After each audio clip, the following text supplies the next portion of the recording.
आज हम जानेंगे कैसे हम लोग इनकम टैक्स जो टीडीएस फॉर्म 16 होता है वो कैसे भरें।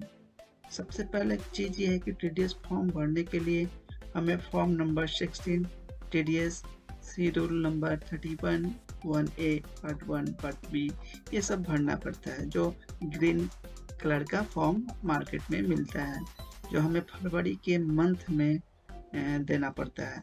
और सैलरी इसके साथ ही बनता है। हमें कैलकुलेट करके टीडीएस में कितना इनकम टैक्स लग रहा है हमारे सैलरी से, इसको हम लोग देखते हैं और कैसे भरते हैं।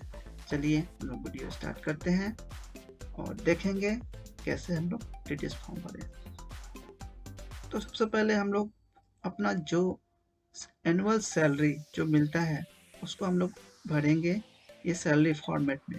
ये जो आपकी स्क्रीन पर दिख रहा है माह या वर्ष, माह और वर्ष, तो एक साल में कितना आपको सैलरी मिला वो आप कैलकुलेट कर लेंगे ऐसे सारणी बनाकर। अगर इस तरह का फॉर्मेट चाहिए तो हमारे कमेंट बॉक्स में कमेंट करिए और हमारे चैनल को सब्सक्राइब करना नहीं भूलें, ताकि इस तरह का फॉर्मेट और इस तरह की इम्पोर्टेंट चीज़ों से आपको अवगत कराएं, आपको इससे संबंधित चीज़ बताएं। ठीक है, ये ऑटोमेटिक कैलकुलेटर टाइप का फॉर्मेट है। केवल आपको मूल वेतन या कुछ जो भी आपका मिलता है सैलरी वो भरना है और वो ऑटोमेटिक ले सकता है। जैसे कि मार्च में आपको 45,000 मूल वेतन बनता है, तो सारा ये ऑटोमेटिक कैलकुलेट कर लेता है। और ये जो फॉर्मेट है ये मैंने बनाया है बहुत मेहनत से, और आपको ये चाहिए तो देखिए इसमें कटौती विवरणी शुदा है और डीए रेट जो है यहाँ पर डीए रेट भी मैंने भर दिया है, जिसका कारण ये फॉर्मूला सेट है, ये कैलकुलेट कर लेता है। ठीक है, तो ऐसे हम लोग इजी वे में निकाल सकते हैं। और मैंने पिछले वीडियो में आपका कितना सैलरी मिला कितना नहीं मिला ESS एम्प्लॉय सेल्फ सर्विस के द्वारा जो निकाला जाता है सेल्फ सर्विस से, उससे मैंने बताया था। आप उससे इस फॉर्मेट को देखकर पढ़ सकते हैं। अब चलिए टीडीएस फॉर्म 16 भरे कैसे। जब ये मैंने ये बनाया तो इससे इजी हो जाता है, यहाँ पे सारा कैलकुलेट कर लेता है। ये जो आपका आय का कुल योग, इसी से हम लोग का टीडीएस कैलकुलेट होता है।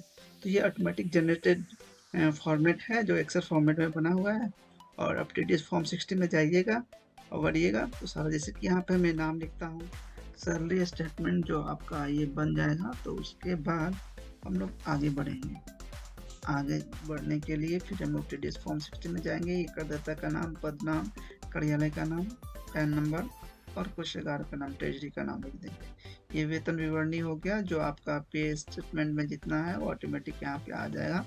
और यहाँ आने के बाद अब देखिए 18C के तहत क्या अंशदान किया, जैसे भविष्य निधि में आपका कितना अमाउंट जमा हुआ ये लिखाता है, ग्रुप बीमा में कितना जमा हुआ। और तीसरी चीज़ है कि जीवन बीमा जो LIC होती है उसमें अगर आप पैसे जमा करते हैं तो इसका जो होता है 20%। ठीक है, और 1 से 12 के बाद जारी बीमा उसका 10% होता है। तो यहाँ पे LIC का जो भी अमाउंट है वो घट जाएगा। राष्ट्रीय बचत करे जो होता है डाकघर में वो भी घटता है, PPF भी घटता है, बैंक डिपॉजिट 5 वर्षों के लिए घटता है। ठीक है, और 18C के तहत जो हम लोग को पेंशन 18CC के तहत जो पेंशन मिलता है 18CCD के तहत वो भी घटेगा। तो कुल मिला के हम लोग 1.5 लाख का सेविंग कर सकते हैं। और 1.5 लाख के अलावा अगर आप ये NPS में जमा करते हैं तो उसमें 50,000 का बेनिफिट और मिल सकता है। यानी कि कुल मिलाकर आपको 2 लाख तक, अगर आप NPS में 50,000 जमा करते हैं तो 2 लाख तक आप सेविंग कर सकते हैं, नहीं तो 1.5 लाख तक सेविंग कर सकते हैं आप। ठीक है दोस्तों, तो ये आप ध्यान रखें, 1.5 लाख तक ही सेविंग कर सकते हैं आप। कितना भी आप PPF में जमा करें, लेकिन 1.5 लाख तक ही छूट मिलती है। ठीक है दोस्तों, तो आय के हम लोग टैक्स की कैलकुलेशन करते हैं। आयकर गणना, आयकर की गणना क्या होता है, जो आपका कुल वेतन मिला, जो वेतन जो आपको बना 5,62,260, यहाँ पे 5,62,260 है, इसी पर कैलकुलेशन होता है। तो 5,62,000 कैलकुलेट होगा। और कहीं कहीं मकान किराया भी घटा लिया जाता है, जो कि मकान किराया नहीं घटाना चाहिए, क्योंकि उसका रूल कुछ अलग होता है। बहुत लोग उस रूल को उसके लिए एलिजिबल नहीं होते हैं। तो नहीं घटाए तो सही है, नहीं अगर घटाना है तो इससे वेतन महंगाई भत्ता के योग होता है। वेतन महंगाई भत्ता का 10वां भाग जो है वो मिलता है। अब शुद्ध भुगते गई राशि मतलब कितना मकान किराए की राशि आपके द्वारा दी गई है और वेतन भुगते राशि का 10वां% जो होता है माफ होता है इसमें घटेगा, तो वही मात्रा घटता है। इस पर आप ध्यान दे सकते हैं। और उसके बाद ये मानक जो 50,000 का जो स्टैंडर्ड डिडक्शन है वो भी घटता है, 50,000 तक वो घटता है। अब आपका प्रोफेशनल टैक्स अगर आप 1,000 डिडक्ट हुआ सितंबर के मंथ में या 2,500 या जो भी है कैलकुलेशन उसके अनुसार यहाँ पे प्रोफेशनल टैक्स घट जाता है। घटने के बाद अगर आप लोन लिए हैं, ठीक है, आप लोन लिए हैं तो उसका जो इंटरेस्ट होता है जो भी होता है वो भी यहाँ पे घटता है, यहाँ पे घटा सकते हैं, ठीक है। और उसके बाद अधिकतम देखिए वहाँ जो गृह संपत्ति हानि होता है, जो आप होम लोन लिए हैं उसमें अगर ब्याज आता है तो 2 लाख तक उसको घटा सकते हैं, लेकिन विवरणी आपको संलग्न करना पड़ेगा, ठीक है दोस्तों। तो आगे हम लोग बढ़ेंगे 11 नंबर पे। घटाने के बाद कितना कुल प्राप्त आय हुआ तो उस पे टैक्स कैलकुलेशन होता है।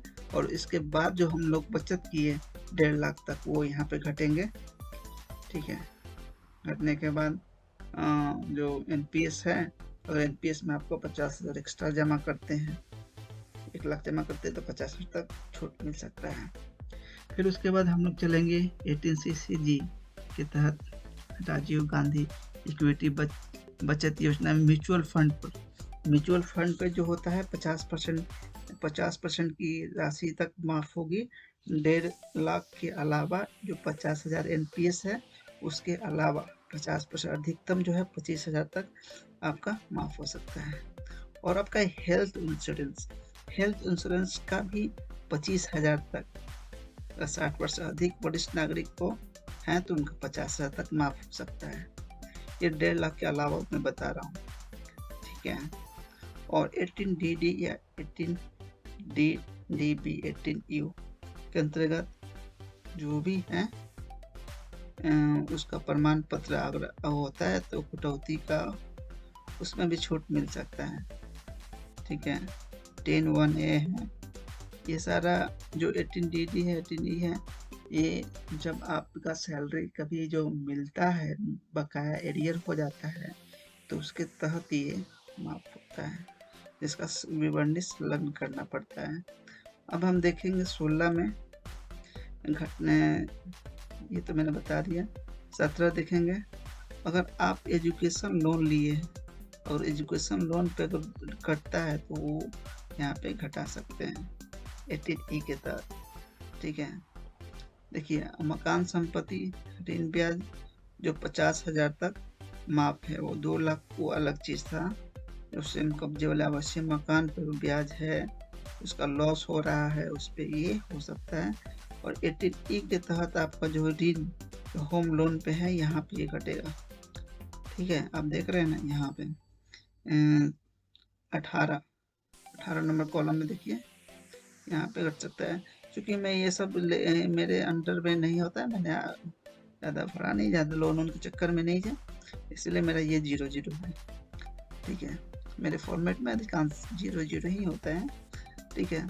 अब देखेंगे 90 नंबर 18E के तहत सस्ते मकान के लिए ऋण ब्याज हो गए। और हाँ, अगर आप कोई दान पुण्य करते हैं तो उसके लिए भी छूट मिलता है, आपके इनकम टैक्स के दायरे में वो नहीं होता है, वो घट भी जाता है। इसलिए ज़्यादा पैसा हो तो दान वान किया कीजिए, 1.5 लाख दान वान कीजिएगा वो सारा घट जाएगा, ठीक है।